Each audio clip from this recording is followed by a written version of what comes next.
ఏమని చదువుకున్నాము? నీ శ్రమను దరిద్రతను నేను ఎరుగును, అయినను నీవు ధనవంతుడు. ఏంటి శ్రమ గురించి మనం ఆలోచన చేస్తే అపోస్తలుడైన పౌలు గారు కొరింథీయులకు రాసిన పత్రిక 8వ అధ్యాయంలో 8వ అధ్యాయం మొదటి వచనం నుంచి మాసిదోనియా సంఘం గురించి ఒక మంచి సాక్ష్యము అపోస్తలుడైన పౌలు గారు ఇస్తూ ఉన్నారు. ఎవరితో చెప్తున్నారో తెలుసా? కొరింథీ పట్టణస్థులకు ఒక లేఖ రాస్తూ చెప్తూ ఉన్నాడు. ఏ సంఘం గురించి? ఇక్కడ మనము సువార్త సేవ సంఘంలో విశ్వాసులను ఎలా ఉన్నామో అక్కడ కూడా మాసిదోనియా సంఘస్థులకంట ఒక లేఖ రాస్తూ ఆ సంఘం గురించి ఒక మంచి సాక్ష్యం ఇస్తూ ఉన్నాడు. ఏంటంటే, సహోదరులారా, మాసిదోనియా సంఘములకు అనుగ్రహింపబడిన దేవుని కృపను గురించి మీకు తెలియజేయుచున్నాము. దేవుని కృపను గురించి మీకు తెలియజేయుచున్నాము. ఏమనగా, ఏలాగనగా వారు బహు శ్రమల వలన పరీక్షింపబడగా అత్యధికంగా ఏమయ్యారంటే, ఏమండి, అన్ని ఉన్నప్పుడు సంతోషించారా? అన్ని ఉన్నప్పుడు సంతోషించారా? వారు బహు శ్రమల వల్ల, శ్రమ కాదండి, బహు శ్రమలంట. ఏమండి, బహు శ్రమలు అంటే తాళలేని శ్రమలు, ఏమండి, ఓర్చుకోలేని శ్రమలు, కుటుంబ శ్రమలు, ఆర్థిక పరమైన శ్రమలు, ఏమండి, అనారోగ్యపరమైన శ్రమలు, వ్యాధి బాధలు, కష్ట నష్టాలు, కుటుంబంలో అన్ని ఉన్న శాంతి సమాధానం లేని శ్రమ, ఏదో కొత్త, ఏదో చింత, ఏదో వ్యాకులత, బహు శ్రమల వలయంలో వాళ్ళు ఉన్నారట. అయినను ఈ శ్రమల వలన వారు పరీక్షింపబడగా, యోగు భక్తుడు ఎవరితో పరీక్షింపబడ్డాడు? అపవాది చేత పరీక్షింపబడ్డాడు కదా. అదే విధంగా బహు శ్రమల వలన పరీక్షింపబడి అత్యధికంగా వారు ఏం చేశారంటే సంతోషించారు. యోగు భక్తుడు సంతోషించినట్లు ఎవరు సంతోషించారంట? మాసిదోనియా సంఘస్థులందరూ కూడా బహు శ్రమలలో పరీక్షింపబడచ్చు, మేము సువర్ణంగా మార్చబడతామనే నిరీక్షణతో వారు బ్రతుకుతూ సంతోషించారట. మా దుఃఖ దినముల దేవాది దేవుడు సమాప్తం చేసి మాకు సంతోష వస్త్రాన్ని ధరింపచేస్తాడనే విశ్వాసంతో మాసిదోనియా సంఘ బిడ్డలు బ్రతుకుతూ ఉన్నారట. మరియు వారు నిరుపేదలైన వారి మాతృత్వము బహుగా విస్తరించెను. వారు నిరుపేదలంట, పేద విధవరాలు ఈ కానుకను దేవాది దేవుడు లక్ష్య పెట్టాడు. పరిశుద్ధాత్మ దేవుడు మన హస్తాన్ని దేవాది దేవుడు బలపరుస్తూ ఉన్నాడు. సమృద్ధిని దేవాది దేవుడు కలుగ చేస్తూ ఉన్నాడు. దాని గురించి మనం దశమ భాగం కావచ్చు, ఏదైనా అర్పణను మనం ఇస్తూ ఉన్నాం. కానీ ఈ అర్పణలన్నీ కూడా లక్ష్య పెట్టాలి అంటే విరిగి నలిగిన మనస్సు మనకు ఉండాలి. మొట్టమొదటి అర్పణలను లక్ష్య పెట్టాలి అంటే మొట్టమొదటిగా మనకి ఏముండాలి? ఆకాశము సింహాసనం, భూమి పాదపీఠంగా చేసి ఉన్న దేవాది దేవుడికి ఈ అర్పణలు ఏమైనా గొప్పవా? సర్వోన్నతుడికి మనం ఇచ్చేటటువంటి అర్పణలు గొప్పవా? విరిగి నలిగిన మనస్సే దేవాది దేవుడికి ఇష్టమైన బలి అర్పణ. దాతృత్వంతో బహుగా పేద విధవరాలైన ఆ ఇచ్చినటువంటి కానుకల దేవాది దేవుడు పరిశుద్ధాత్మ దేవుడు యూదులలో పెద్దలు ఏమండి వారికి కలిగేది సమృద్ధిలో నుంచి ఎంతో గొప్పగా సమర్పించుకున్నారు. కానీ హృదయపూర్వకంగా ఆమె ఇచ్చింది, ఆమెకున్న సమస్తాన్ని ఇచ్చిందంట. పరిశుద్ధాత్మ దేవుడు గ్రంథంలో విధించారు. ఆమెకున్న జీవనోపాధి అంతని కూడా అపోస్తలులు కూడా ప్రభు పాదాల చెంత వారికి సమస్తాన్ని అమ్మి ప్రభు సేవకై వారు అర్పించారు. ఎందుకంటే మనకి సమస్తము అనుగ్రహించేవాడు ఆయన. మనం గుప్పిళ్ళు విప్పి హృదయపూర్వకమైన అర్పణిస్తే ఆయన ఎలా వింటాడండి? ఆకాశపు వాక్యం వింటూ పట్టచాలని ఇస్తారు. ఆశీర్వాదాలు మన పట్ల నిరుపేదలైన దాతృత్వముతో బహుగా విస్తరించేను.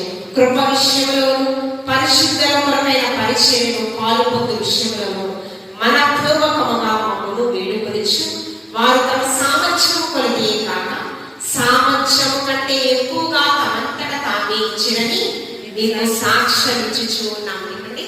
సామర్థ్యము కంటే ఎక్కువగా వాళ్ళకి తెలుసండి. సమస్తం అనుగ్రహించుకోవడం ఆయన. వారు నిజంగా పడుపీన స్థితిలో ఉన్నారు. మాసిదోనియా సంఘస్థులు బహు శ్రమల వలయంలో వారు బ్రతుకుచూ ఉన్నారు. అయినా కూడా దేవుని సన్నిధిని విడిచిపెట్టలేదు. దేవునికి ఇవ్వాల్సిన స్వేచ్ఛార్పణలను వారు కలిగిన దానికంటే కంటే కలిగిన దానికంటే ఎక్కువగా ఇవ్వడానికి ముందుకొచ్చారంట. కాబట్టి వారి దరిద్రతను నేను ఎరుగుదును, అయినను నీవు ధనవంతుడే. మనము అన్నీ ఉన్నా ఏమి లేని వారిగా ఉంటున్నామే. మనల్ని మనం ఆత్మ పరిశీలన చేసుకోవాలి. ఇదే హబక్కూకు ప్రవక్త అంటూ ఉన్నాడు, ఏమి ఉన్నా లేకపోయినా నా దేవుని యందు ఆనందించుచున్నాను. ద్రాక్ష చెట్టు ఫలములు రాకున్నాను, అంజూరపు చెట్టు పూయకుండా, శాలలో పశువులు లేకపోయినాను, ఏమి ఉన్నా లేకపోయినా, ఏమి ఉన్నా లేకున్నా, ఎవరు నాకు లేకున్నా, యేసునందే ఆనందింతును, యేసయ్యనే ఆరాధింతును, ఆనందింతును, ఆరాధింతును, ఆనందింతును, ఆరాధింతును, యేసునందే ఆనందింతును, యేసయ్యనే ఆరాధింతును, యేసునందే ఆనందింతును, యేసయ్యనే ఆరాధింతును. మనము క్షయమైనవి అన్ని ఈవులు మనకు ఉన్నాయని, నేను ధనవంతులను అని గర్విస్తున్నామే. మన గృహములను బట్టి, అందచందములను బట్టి, మేడ విద్యలను బట్టి, లేకపోతే మన బిడ్డలు మంచిగా ఉద్యోగాలు చేస్తున్న దానిని బట్టి, మనం చేసినటువంటి జీవనోపాధిని బట్టి, వీటిని బట్టి మనం గర్విస్తున్నామే. సర్వము సమకూర్చువాడు, మనకి మేలుకరంగా చేయవాడు అద్భుతంగా దేవుడు. వీటన్నిటిని బట్టి మనం అతిశయించకూడదు. నీ దరిద్రతను నీ శ్రమను నేను ఎదుగుదును అంటూ ఉన్నాడు కదా. ఇక్కడి వరకు నమ్మకంగా ఉండము, నేను నీకు జీవ కిరీటం. శ్రమను సహించువాడు ధన్యుడు. శోధింపబడిన మీదట నీవు సువర్ణంగా మార్చబడతావు. కాబట్టి శ్రమలో ఎవరైతే నిలిచి ఉంటారో, ఈ యొక్క ప్రకటన గ్రంథాన్ని రాసినటువంటి భక్తుడైనటువంటి యోహాను కూడా యేసుక్రీస్తు ప్రభువు శిలువ శ్రమలలో సన్నిహితంగా యేసయ్యను శ్రమానుభవం, శ్రమల కొలిమిలో కాల్చబడుతున్న యేసయ్యకు తోడుగా ఉన్నాడు. శ్రమలను సహించువాడే ధన్యుడు కదా. ఈ శ్రమలు మీకు వస్తాయి, కానీ మరణం వరకు మనము దేవాది దేవుని సన్నిధిని విడిచిపెట్టకూడదు. మరణం వరకు ఆయనకి నమ్మకంగా యోగ భక్తుడికి వచ్చినాయి కదా శ్రమలు. భయంకరమైన దృష్టివ్యాధి వచ్చింది, బిడ్డలు చనిపోయారు, ఆస్తి పోయింది, అయినా కూడా దేవుడు ఇచ్చాడు, దేవుడే తీసుకున్నాడు. దేవుని నామమునకు మహిమ కలుగునుగాక అంటూ ఉన్నాడు. భార్య దూషిస్తూ ఉంటే 2వ అధ్యాయం 10-11 వచనాలలో దేవుని ఎదుట నుంచి ఆశీర్వాదాలు పొందుకోవాలా, కీడు అనుభవించడానికి ఏమాత్రము తగని వారమా అంటే దేవుని కొరకు శ్రమను అనుభవించడానికి చాలా అర్హత అనేది కావాలి. లోక సంబంధమైన మనుషులకు దేవుని రాజ్య స్థాపన కొరకు ప్రయాసపడే అర్హత ఉండదు. ఆ కార్యంలో పారిభాగస్తులుగా అసలే వారు ఉండరు. నీ దరిద్రతను నీ శ్రమను నేను ఎదుగుదును అంటూ ఉన్నాడు కదా. ఈ దరిద్రత గురించి మనం ఆలోచన చేస్తే చూడండి లూకాసు వార్త 16వ అధ్యాయం 19వ వచనం నుంచి మనం చూస్తే, ధనవంతుడు కొడుకేను అటు ఉదారము బట్టలను సన్నపు నార వస్త్రములను ధరించుకుని ప్రతిదినము బహుగా సుఖపడుచుంటున్నాడు. ఆ ధనవంతుడు ఎలా ఉన్నాడంటే ఖరీదైన వస్త్రాలు ధరించుకున్నాడంట, సుఖభోగములను అనుభవిస్తూ ఉన్నాడంట ధనవంతుడు. కానీ లాజరు అంత దరిద్రుడు ఉండేను, వాడు కృపలతో నిండిన వాడే ధనవంతుని ఇంట వాకిట పడి ఉండిని. ఆ దరిద్రుడు తన జీవన విధానం ఎలా ఉంది భూలోకంలో బాక్యంగా అతని బల్ల మీద, అంటే ధనవంతుని బల్ల మీద నుండి ఇప్పుడు రొట్టె ముక్కలతో ఆకలి తీర్చుకొన కోరేను. ఏమండి, అంతేకాక కుక్కలు వచ్చి వారి కురుపులు నాకే భయంకరమైన అసహింపబడిన స్థితిని. ఆ దరిద్రుడు చనిపోయి దేవదూతల చేత, ఎవరి చేత? దేవదూతల చేత కొనుక్కోబడి అబ్రహాము రొమ్మున, ఎవరి చేత కొనుక్కోబడ్డాడు? బ్రతికిన దినాలలో అందరి చేత అసహింపబడిన ఇతను, భిక్షాటన చేసేటటువంటి ఇతను అందరూ తృణీకరించారు.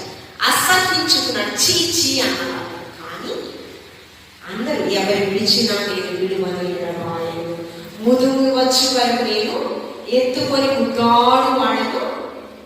నేను దేవదూతల చేత కొనుకోబడిన తరువాత అతడు అబ్రహాములో మన సురక్షితంగా ఉన్నాడు. క్రైస్తవుని యొక్క నిరీక్షణ మరణం తర్వాత ఒక కొత్త జీవితం, ఒక విలువైన జీవితం. ఆ విలువైన జీవితము ఏడుపు ఉండదు, కన్నీరు ఉండదు, నిత్యము సంతోషమే. దేవదూతలతో సమానంగా ఉండేటువంటి గొప్ప భాగ్యాన్ని నా తండ్రి ఇంట అనేక నివాసములు ఉన్నవి, నేను వెళ్ళి మీకు స్థలం సిద్ధపరచుకు నేను వెళుచూ ఉన్నానని యేసుక్రీస్తు ప్రభువారు మొదటిగా మన దగ్గరికి వచ్చారు. పరిశుద్ధ రక్తాన్ని చిందించి ఆ పరిశుద్ధ రక్తం చేత మన పాపములన్నీ కూడా విమోచించారు. మరలా వస్తూ ఉన్నారు. ఆయన వెళ్ళారు తండ్రి దగ్గరికి. ఎందుకు వెళ్ళారంటే మనకి స్థలములను సిద్ధపరచడం. ఆ నూతన యెరూషలేములో మనలందరినీ కూడా దేవుని కూడా కుడిపార్శ్వములో చేర్చడం.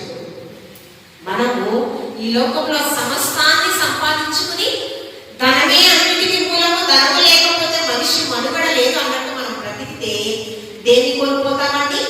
క్రైస్తవుల యొక్క నిరీక్షణ ఏంటి? మరణం తర్వాత ఒక క్రొత్త జీవితము, విలువైన జీవితము. నా యందు విశ్వాసం ఉంచువాడు మరణించినను బ్రతుకును, బ్రతికిన వాడు మరెన్నటికీ యుగయుగాలు క్రీస్తుతో మనము సహవాసం చేసేవాడు.